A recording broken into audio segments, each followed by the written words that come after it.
first. So season 2, it's coming July 2nd, and it's called Battle Charge. All right, so Battle Charge will be coming out. What can we expect, though, when this new season drops? Yeah, so as we announced when we launched the game, we're taking a seasonal approach. So we're trying to cram as much into the launch of Season 2 as possible with some other stuff along the way. But what you can expect from the launch is a new legend, a new weapon, a new way to play the game. Okay. Perhaps a map event.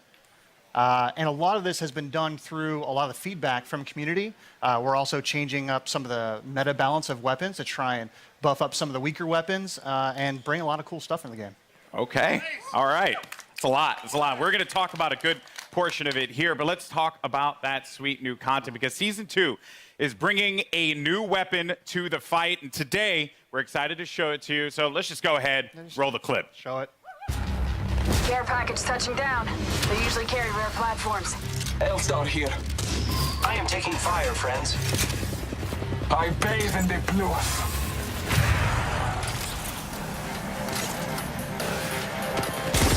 Your ignorance meets your end.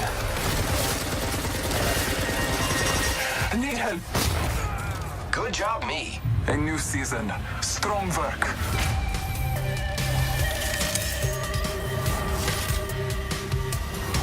Hostile over there. Frag out. Wicked. Making contact with enemy.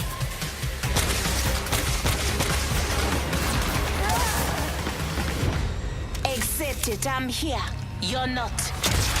Yeah, so the LSTAR's new, it's coming, launch of Season 2.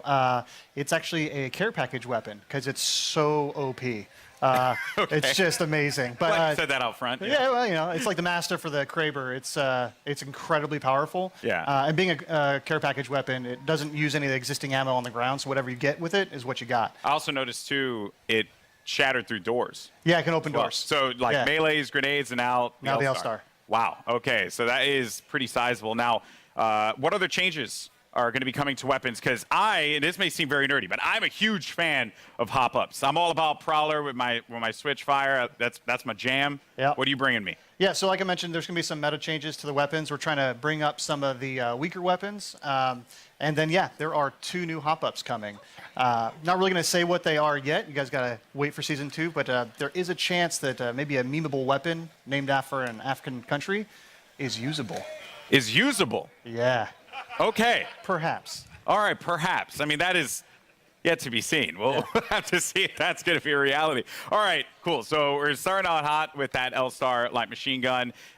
We also have the Battle Pass. And, you know, when you guys first spoke about the Battle Pass, you said that it was a learning experience.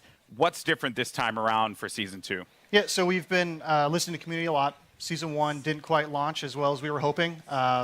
The content was fairly underwhelming for players, so we've been taking that in. We've been getting all sorts of data from people buying skins to what they equip on their characters or weapons. And so we've taken this learning and put it in a Season 2 Battle Pass. So first off the bat, it's challenge-based now instead of essentially time-based. So you'll get daily and weekly challenges, and they stack if you don't play for a while. So you can come back after a month and try and knock them all out on a weekend and level up really quick. Ultimately, this does mean leveling to level 100 is a lot quicker than in Season 1. We're also getting rid of all the badges and stat trackers, taking up space throughout the leveling process. And we are inserting 3 entirely new content types into the Battle Pass, which we will talk about later. And there's a lot more skins in it. And there's going to be enough crafting metals by the time you hit level 100 to craft your very own legendary of your choosing. All right. I like that. Yeah. Okay. A lot of value for that Battle Pass. Yeah, that sounds very exciting. All right, and now, you know, we're talking about Apex. It's got some pretty sick skins. What skins do you have for me today? Yeah, so like I mentioned, I think our skin game is being upped pretty significantly. You can see that with the Wraith skin specifically from the Legendary Hunt event. But we got 4 legendary skins in the Battle Pass. So we have 2 character and 2 weapon. So for Caustic, he's got the Prince of Darkness skin. And for Octane, we're doing the Jade Tiger. I think you can see there's Prince of Darkness right there. And then there is a skin for the Spitfire called the Intimidator. And the R301 is getting 2 skins, actually. So the Iron Rampage at level 100. Okay. And then there's a golden version as well. Oh, man. Do you see that, by the way? Do you see Yeah, it's sick. It's sick. That looks insane. That looks insane. All right. Now, another question that the community is having, they're just dying to have answered. New ways to play. Elite Q was awesome. Yep. I think it's like one of the coolest additions for Apex Legends. What else? Yeah, so when we designed Apex Legends, we really wanted it to have kind of a competitive core to it. This is a game that's meant to be played over hundreds of hours and mastered, really deep learning experience. And so the Elite Queue is our first step towards getting to a higher competitive stage. Okay. And so Season 2, I'm really, really, really stoked to announce we have a ranked mode coming. Rank mode. Yeah. All right. So rank mode, you'll progress through 6 tiers if you're good enough. You will cap out if you are garbage tier like myself. Yeah. Don't worry. We'll be in Wood Division together. Yeah, you and me, buddy. Yeah, that's Wood. what's up. Wood 3, I think. Wood 3? Wood Yeah, 3 we'll get Division? there. Yeah, so it goes from bronze all the way up to Apex Predator, and it's using special matchmaking for each of the tiers. So the higher you get, you'll probably have some longer matchmaking times, but it's because we're trying to find the best possible match for you. And then throughout the season, you'll be hopefully gaining tiers, and then at the end of the season, you'll get rewards based on where you ended Wow. to show off for the next season. Ranked mode coming to Apex Legends. Yeah, it's going to be awesome. That's sick. All right. Has arrived. The 10th legend joining the Apex Legends arena is WATTSON. To help us get to know our latest legend a little bit better, our team put together this touching illustrated short. Let's check it out. My dearest Natalie, as I write this letter, it's the middle of the night in late summer. An hour ago, you cracked the equations necessary to power the force field. You showed me up tonight, my magnificent daughter, and I couldn't be happier or prouder of that. I always knew you were special, but never did I fathom that a little girl who taught her staffed Nacy multiplication tables would grow up to master quantum laser mechanics. I have assured the Syndicate that the modified containment force field will be operational in a month's time, and it's all thanks to you. I may be just a doddering old fool trying to hold on to mon bébé a little while longer before he loses her to a daughter. But I do see you. I see the strong, brilliant, wonderful young woman you've become. And I know when the day comes that I'm no longer with you, you are going to be just fine. The games will be brilliant because you are brilliant. My daughter can and will do anything she wants in this life because she is the smartest woman in the frontier. Je t'aime de tout mon cœur, pour toujours. Papa.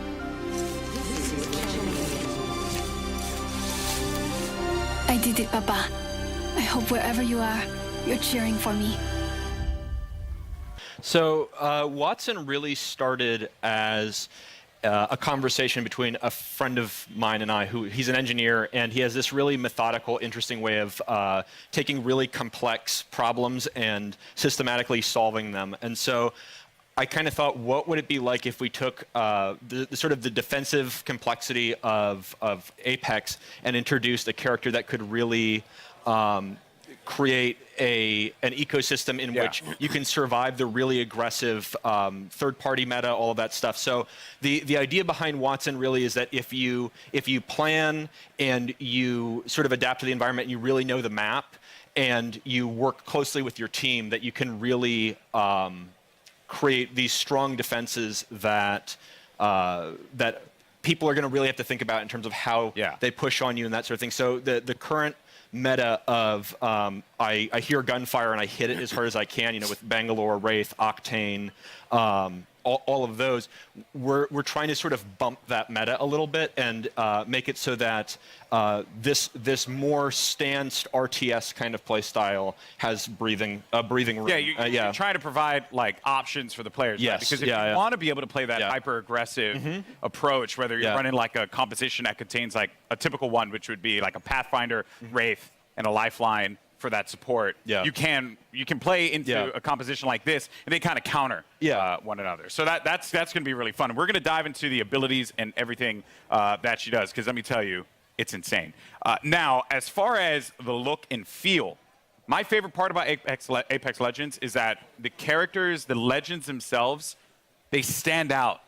When you're looking from far away, you see the silhouette and you know exactly who it is that you're about to engage with. What were some of the complexities in bringing a character like WATTSON to life? Yeah, so it's a collaborative effort. You know, Yeah. shout out Heath and Sam, animation department. Everybody kind of works together. We were given a specific set of skills that she would be using, abilities from Griffin, and that's kind of all we had to go off of. So we had to. Heath did a great job of like bringing it all together, giving her a sort of a grounded aesthetic. She had to look like she was using electricity and stuff like that. So rubber gloves and the coils and the wires and pushing her silhouette at the same time, making her stand out. You have to be able to read who she is from different distances. From there, all right. From there, you can really go in and sculpt all the details out and work with the animators to really bring her to life, give her personality in everything that she does with her abilities and that too. So. Yeah, and there's some really cool stuff there as well. Every part that WATTSON, she takes out an item in her kit, it's actually like on her person. Oh yeah. You see it happen. Yeah, and those are all very meticulously designed by the concept artist and then modeled out in 3D. So yeah, it's all functional. That's great. In the world, yeah. So now you get to the gameplay, the look, but the story, you know, because you got to hit us in the feels, right? Like super hard, and you just did that. WATTSON's backstory, who she is.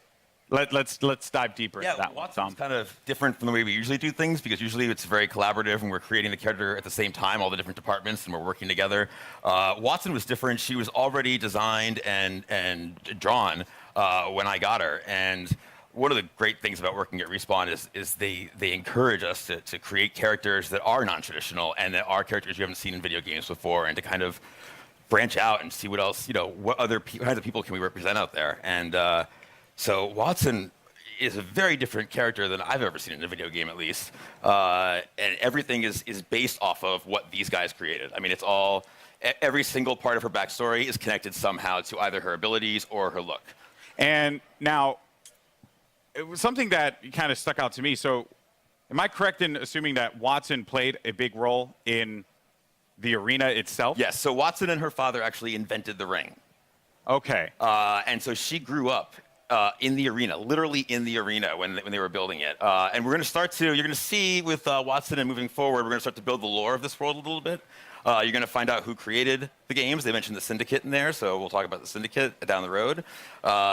You're starting to build more and more of a universe. Yeah. Which is great. So she's in the arena, so all the legends must know her. Oh, yeah. She was their kid sister, basically. She was always hanging around the arena, and she got to know all the legends and got to watch all of them. She's not a mercenary. She's not a soldier. You know, her role is of support. And so everybody loves WATTSON. She's the one person that could probably unite all the legends together. Including Caustic. Caustic respects her. She's a scientist. Okay. She's an engineer. Okay, so like was a strong word for Caustic. Yeah, I don't know if Caustic likes anybody. Okay, He likes that's fair. Yeah. That's fair. Well, yeah, that's super cool. I mean, blown away by this character so far. Now, I mentioned before we're going to talk about the abilities because when you revealed these to me, I was floored, jaw-dropping. And a lot of people online were kind of like guessing as to like what it would be, and I'm very happy to see that a lot of them, some had the right idea, but for the most part, what she's capable of doing is ridiculous. So let's just talk about the active. First thing, defenses. Yes. So the WATTSON has more interrelated abilities than probably any other current character we have. You really need to understand how they all interact. The fences, you can place 12 nodes, and you can use these in any permutation you want. Part of why we sort of went with her being such a brilliant electrical engineer is because we really wanted to reinforce both mechanically and thematically how creative the player can be with these. Basically, we're just giving you free reign to place these however you want and figure out. And the players, like I just saw right there, I don't know if that was intentional. So when your teammates go through, it shuts down. It shuts off. So if I'm downed and they run through the gate, does the gate deactivate? Yes. Oh. Yeah. So there's a lot of different interactions, a lot of different ways that you can interact with the gates with other characters. The ultimate is, we call it an interception pylon. It shoots down bombardments, incoming grenades, stops arc star spam, and it charges your team's shield.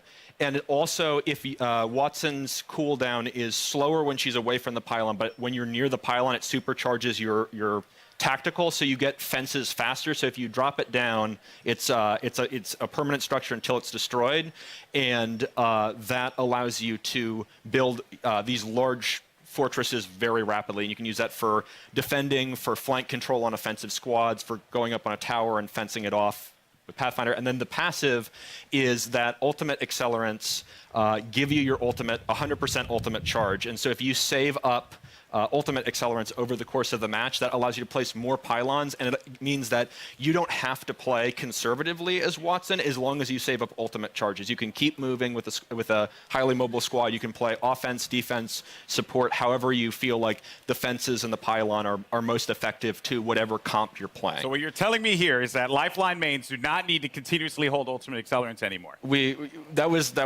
felt like we needed to rejoice. That's right. We did it, people. Finally, because everyone's like really mean to me if I don't like use the ult accelerant. You know, it's not fair. Oh wow. So that is ridiculous. There's also when they cross the fences, you get pinged as well. Oh yeah. So if any enemies cross through the fences, it pings your entire squad. So there's a situational awareness element to them as well. Wow. So if you know, so this is why like she grew up in the arena. If you know where all the choke points, the entrances, the exits are, you can set up fences there, and you'll know exactly when an enemy crosses. I'm even thinking about like compositions and how like it could work out. You know, maybe for any Gibraltar mains out there, maybe you find a little. No one cheered for that. Feels bad, man. Maybe there's like a little synergy there that can be created. There's a lot that can be done with these fences and being able to block off certain chokes. Yeah, I think it's really the big sort of the ceiling is how creative people can get with it, and I'm really excited to see what people do with it. And from an art perspective here, you know, they're very distinct. They stand out.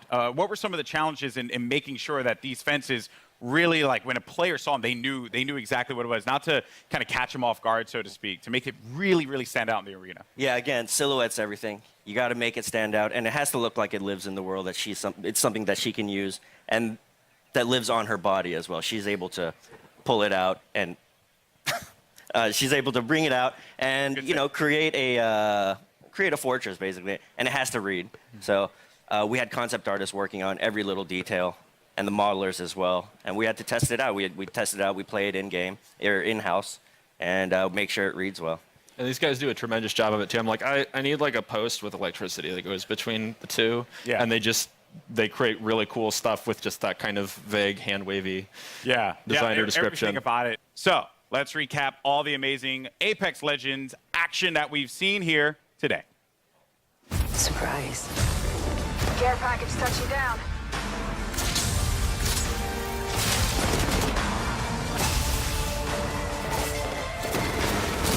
Like a deer in the headlights. Your time is ended.